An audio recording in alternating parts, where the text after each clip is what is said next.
Vipi mpenzi mtazamaji na mfuatiliaji wa Itambue Sheria TV? Je, unafahamu katiba inamlinda vipi mwananchi wa kawaida? Katiba ndiyo sheria mama ya nchi yetu. Sheria zote zinazotungwa kutokana na katiba.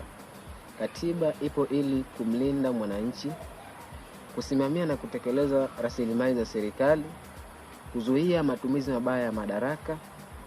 Mwananchi wa kawaida hulindwa na katiba hata kama hana pesa, hana cheo au hana wakili. Katiba inatambua haki za msingi wa binadamu.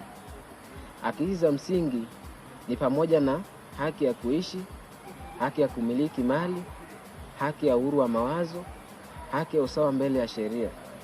Polisi au serikali haruhusiwi kwenda kinyume na haki zako za msingi pasipo kufuata taratibu, kanuni na sheria zilizowekwa. Ulikuwa nami Faraja X Masobondo. Usisahau kucomment, kulike na kusubscribe ili uwe wa kwanza kupata taarifa zetu. Asante.